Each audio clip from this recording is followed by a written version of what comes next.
if you look closer, you can actually see he's actually caught a fish too. I'm an angel, Cole. I told you you married an angel. Great Scott, buddy! A new time machine!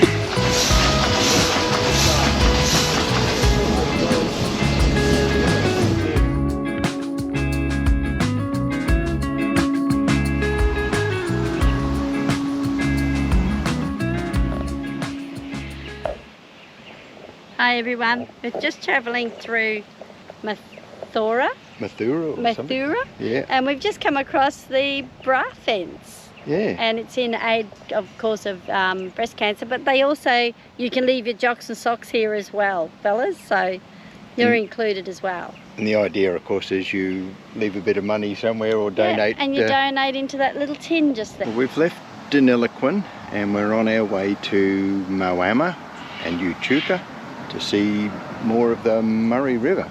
So we've arrived at Moama and really nice. Got the caravan all set up and yeah, we've not got a bad sort of a view. This is a little marina, so they can bring boats in there, and just over there of course is the Murray River. Hey Ducky. There's our van over there in the distance. Wow, what's that? This is so beautiful. Yeah. Speed limit 8 knots. Yeah, let's see if the jet skis do that. Yeah. That's awesome, isn't it? So we're on the banks of the Murray River. We're near the site of this punt crossing thing. So obviously many years ago that was how they crossed the river. There's a bridge just down the creek a little bit. It says site of Maiden's Punt Crossing 1845. There you go. See? So what sort of ducks are they? I don't know. There are ones that go wow. They don't go quack quack quack. See? Go wow. Maybe he doesn't know he's a duck.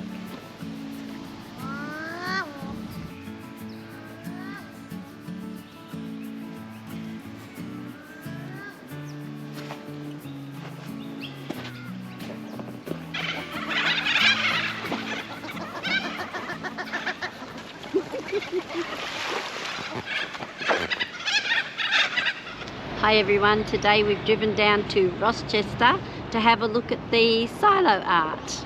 Which you might see in the background there. Yeah, so come with us and have a look at this beautiful art. Yeah. Yay.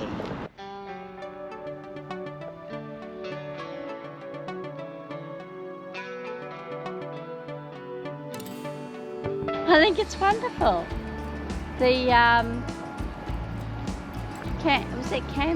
Campaspe River, Campaspe River Azure Kingfisher. This one is, everything's in the right perspective, like it's so beautifully done. And if you look closer, you can actually see he's actually caught a fish too. What sort of fish is that, Cole? A dead fish. I just found out that the fish was actually a yellow belly fish.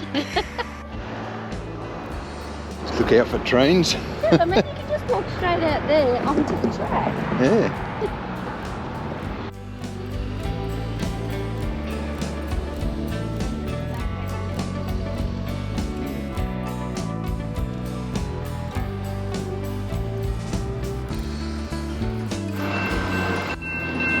We're just about to go and cross the crossing and the train's coming.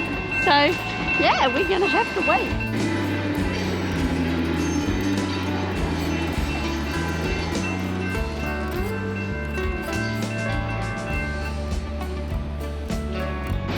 Guess that means we can go. Yeah, I guess it does.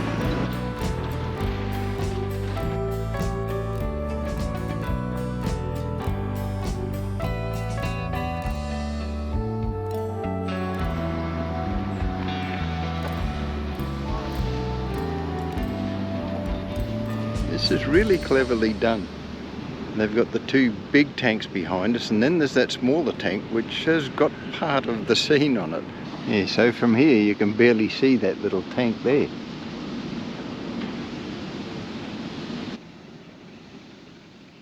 Well, that was really well done.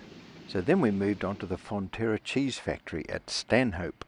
Yeah, the big mural on the side of this Fonterra, I think they make cheese factory, yeah, is made of tiny little individual photographs, and it's of local people. The local people have got together, sent all their photos into one spot. Somehow they've put them all together and made that great big mural. Yeah, so they're 3x4 photographs. Yeah, 3x4, about that big, and they're individual photos to make up that. They would have had to have had a big shed to do that in. Yeah. Wondering what to do with your old photos at home? You could make a big mural for the side of your house. There you go. We're in the town of Stanhope, and a lot of towns have their Anzac memorials. It was Anzac Day last weekend. The flag's still flying at half-mast. This is their memorial. And on the side of the RSL, was an RSL memorial, is the Montevideo Maru tragedy on the 1st of July 1942. The story is that a whole pile of Australians who were captured by the Japanese in the early part of the war were being transported to an island by the Japanese, and the Americans in a submarine found this ship sailing across unmarked, so they decided to sink it. And all the Australians on board lost their lives in that tragedy, and it's still today Australia's biggest maritime disaster. So really sad. We're in the little town of Tongala now, and yeah, there's a war memorial around the place, and not every town has one of these as part of their memorial.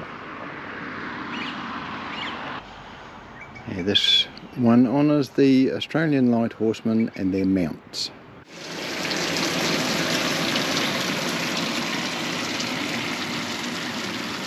This is a Vietnam War memorial in the local RSL club. Oh, pretty cool.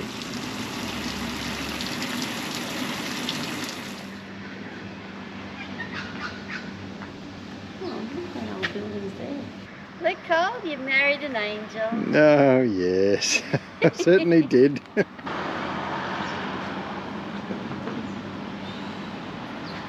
one represents Pig and Lady Day. Pig and Lady Day just means they bring all their produce into town and the ladies get all dressed up and catch up with the gossip. Yeah.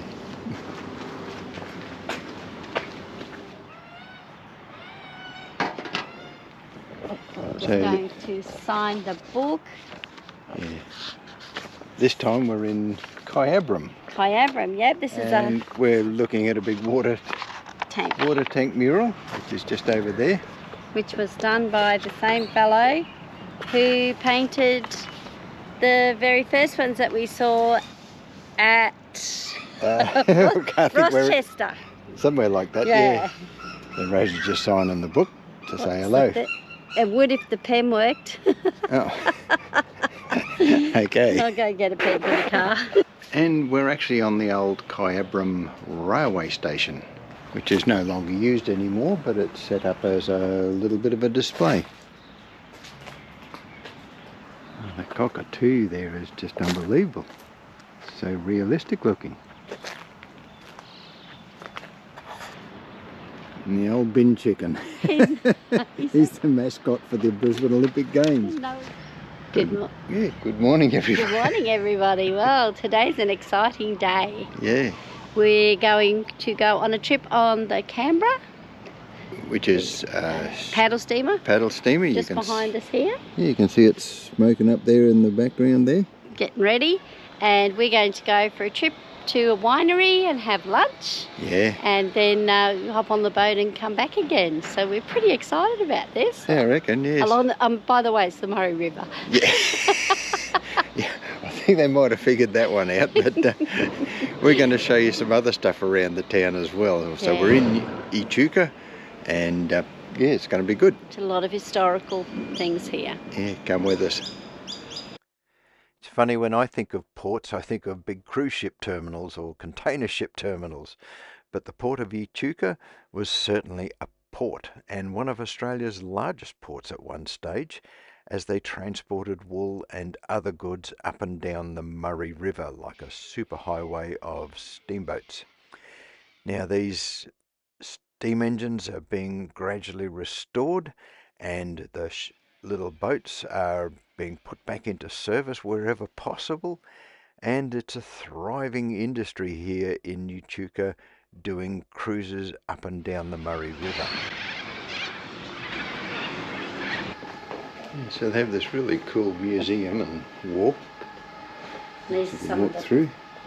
That's that success that's out the back in pieces. Oh yeah. There's too. There's a bit of wood off it too. Yeah. That's the missing piece to complete it.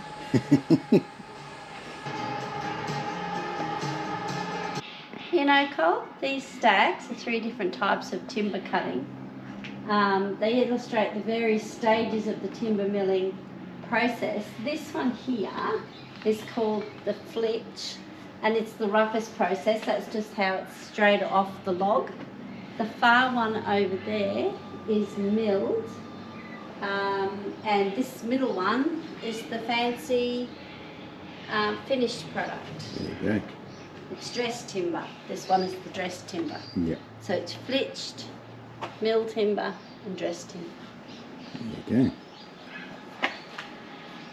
And a strange man. And even though there's up to 400 wharfies and 5 cranes working flat out from 5 in the morning till 10 at night, it can still take a couple of days to unload a boat and its barges.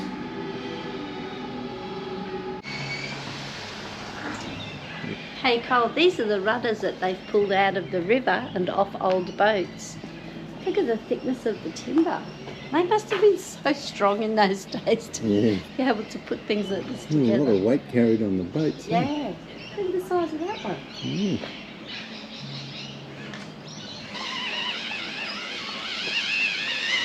These guys are rebuilding an old log slide where they, when they harvested timbers, they put it down into the river and onto the barge, which is like that one. So this is actually part of an old timber mill. You can see the saw up there in the middle. And it would split the logs down the middle or cut it up into boards. So this is a collection of old steam engines. One for driving, obviously, big bits of equipment. There's little pumps and there's all sorts of things, all driven by steam. And that's the main boiler.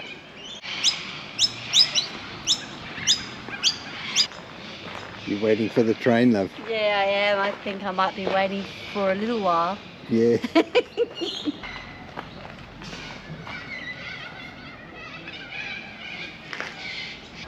All aboard! Express to Echuca! From Echuca. From Moama. Great Scott, Marty! A new time machine!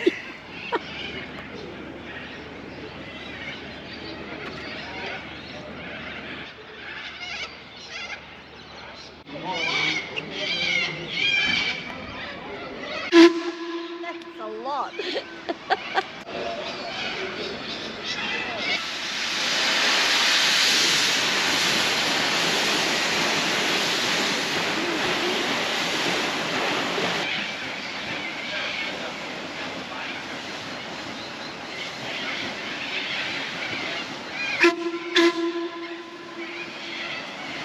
Look at that, that's awesome. See the skipper up in the wheelhouse.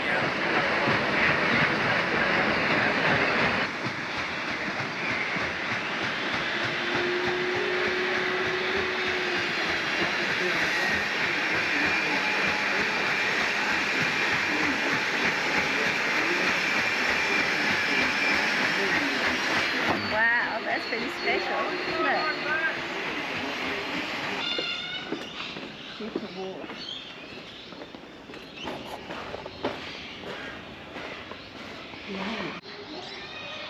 Here's the river heights.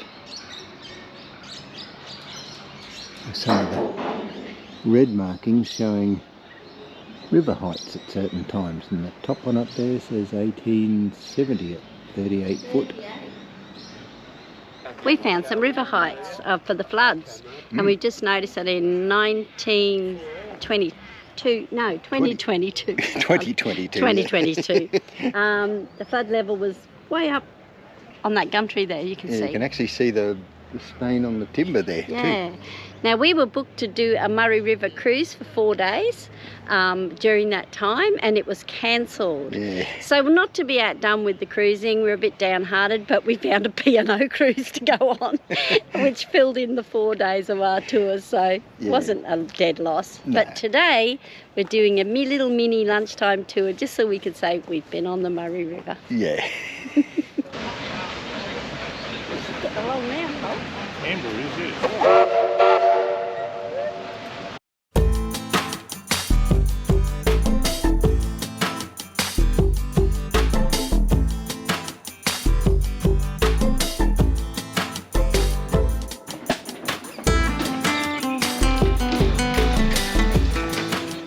One step at a time. Oh, yeah. Left hand turns, you'll get there.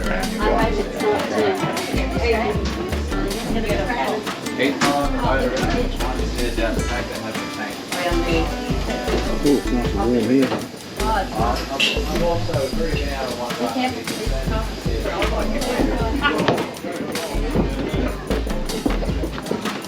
Front, down, back, where do you want to go? Wherever you want to go, hang on.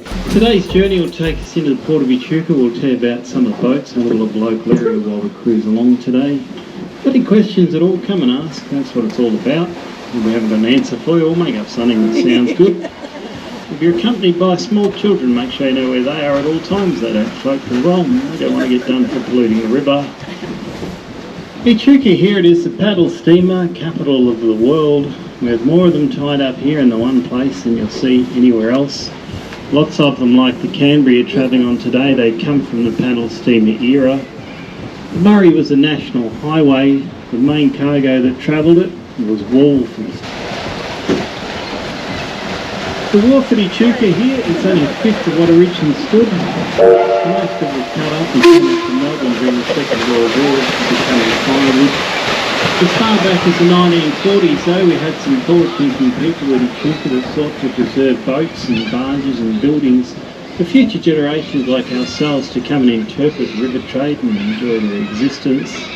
Interesting enough, for 1866, the Adelaide was all Australian made. That was the good old days. We were a self-sufficient country. We didn't import everybody else's crap. We're going to turn around here in a moment and head off downstream. We've got a quick stop at Morrison's winery, drop some drunken sailors off. Back up to Echuca. As we do, you get a good view of the Echuca wharf. As I mentioned earlier, it's only a fifth of what originally stood. Echuca was the largest inland port in the country and the third largest outside of Sydney and Melbourne by volume. Echuca had an itinerant population in those times of around 3,000 people. For them 3,000 people, they had 87 hotels, 6 houses of ill repute and 2 churches. They had their priorities right at Echuca.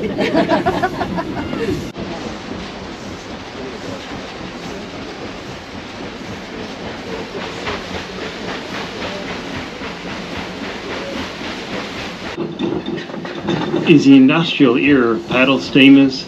Quick to build, cheap to build, easy to fix when you damaged it. A boat like the Pevensey had a relatively short lifespan, the river trade coming to an end in the 1940s. In her working day though, she worked extremely hard. They'd take about 820 bales of wool on board. She'd tow a barge with another 1,000 on, and the modern equivalent to that's some 23 semi-trailer loads.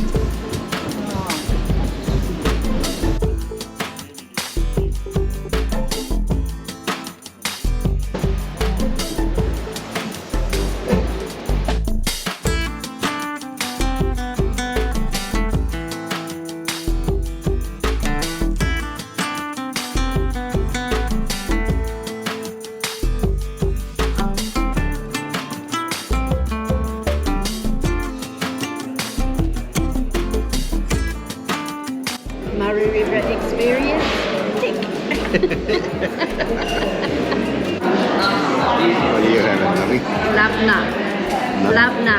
And what that is, it's a yogurt that is strained and made into like a cheese, and it's got roasted tomatoes and a piece of bread, I guess it is. It was Lebanese type bread. What have you got there? I've got a sticky lamb rib.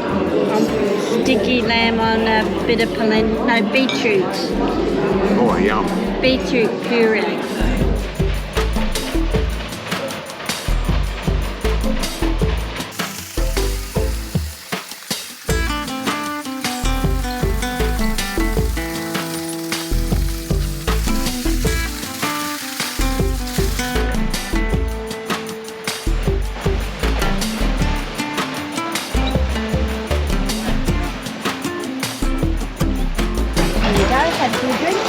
Good job. Watch your step. Watch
your step. Are you feeling broken? Thank you so much. In despair? I can't wait to see that. Well, there you go. That was pretty good, eh? That was really nice. Yeah. It's lovely. The steamboat just seems to just chug along, and it's very relaxing, very nice. The winery was nice. Yeah, it's just that soothing tunk tunk tunk noise. And, I don't know whether I could go to sleep by it, but no. it sounds a bit like the diesel heater in the caravan, actually. But what a lovely day. Fabulous. We bought ourselves some wine. Yeah. So we're set. Excellent.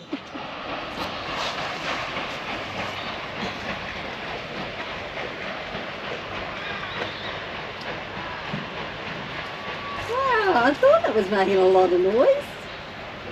The Emmy Lou just went past our campsite. After doing that Murray River cruise, I was curious as to how they maintained the water levels in the river.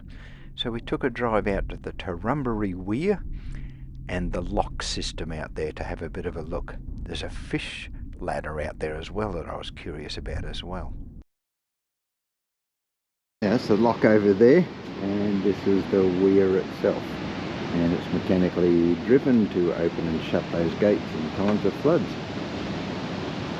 This looks like a fun little slippery slide. I think it's actually for fish. I don't know how they get into it. There's no signage telling you, but I think this is part of the fish ladder. I'd have to Google it. Yeah. Because I can't see how the native fish escape out of the net. The carp jump up into the basket here. Yeah. And according to that, the native ones float in underneath. We're talking about a carp cage project that somebody's developed. Yeah, because carp are a big problem. It's an introduced species, and it sort of uses up all the resources for that our native fish and would it wrecks like. the banks and is a real problem. Yeah. But in this here, it says up until now, efforts to trap carp have rarely been successful because of the lack of effective control techniques, but the new carp cage has been trialled successfully at Lock Number 1 on the lower Murray River at Blanchetown in South Australia, where it has removed 200 tonnes or 80,000 carp since 2008. Wow. So goodness knows how much they've removed by now. Yeah. But they've got a demo of one here, but we can't work out what actually what works. actually happens. So maybe we need to Google it. There'll be a Google thing on it somewhere. Yeah. A YouTube or something. Yeah, but good yeah. on him. Very interesting. Yeah, very interesting. Yeah, and we can actually walk out on the weir. Would that be the fish ladder? Yeah, that'll be the fish ladder. That allows the fish to swim up against the current there through the little maze. And along that thing and out the other end. Yeah, and out the other end, and they can actually swim upstream. That's pretty cool. Okay.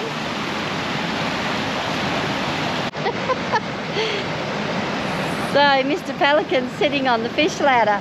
He's not an idiot.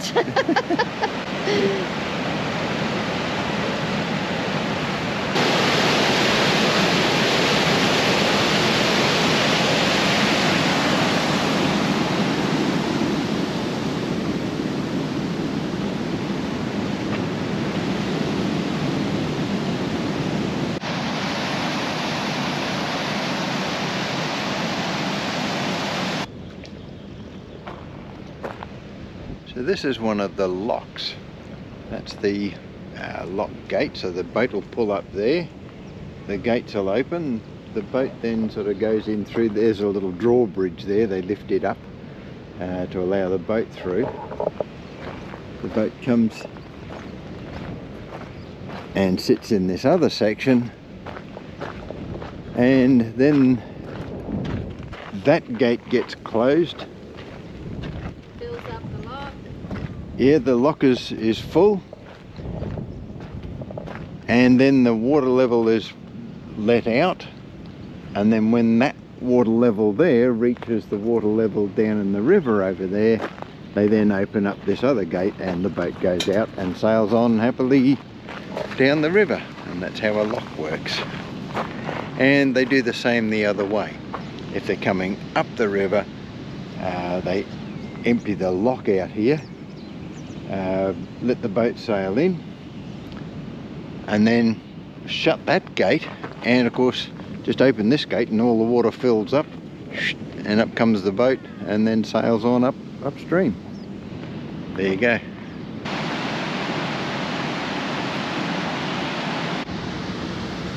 And this is where the fish come out, I suppose. Yeah. And that's the fish trap over there with the yellow thing above it. Yeah, and they're the fish coming in slippery that slide way, on the yeah. left. Yeah.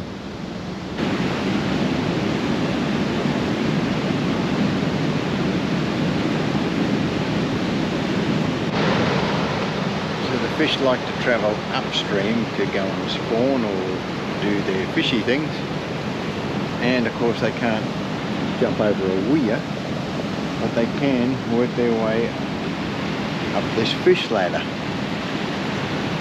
The water's flowing through at a rate they can swim against, and they swim backwards and forwards, finding their way up against the water till they come out at the other end. They have a big interpretive centre here, which tells you all about the river systems and how it operates and all the ecological bits of it. And they've got sections of the old weir in here as well. Let's have a quick look. Yeah, that's a bit of the old weir. So we couldn't resist a little sidetrack just to go and have a look at the river from a close-up point of view.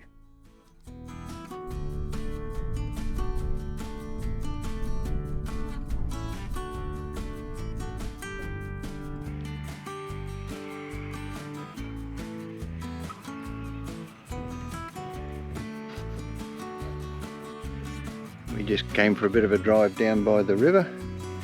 Stopped and had a cup of tea. I did a quick little painting. Hang on. Oh, hang on, I was going to show you. That was it. That's lovely. And that was the little scene just there.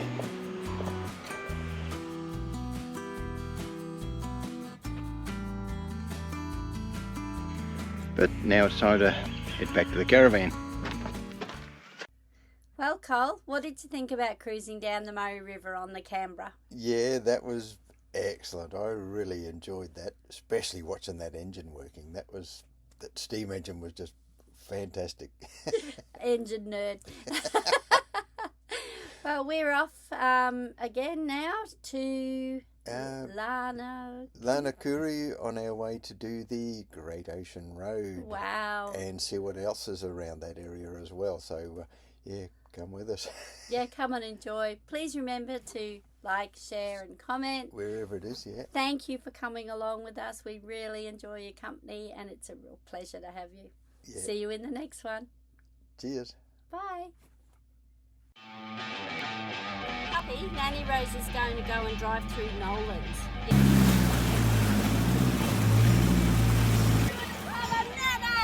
Bananas!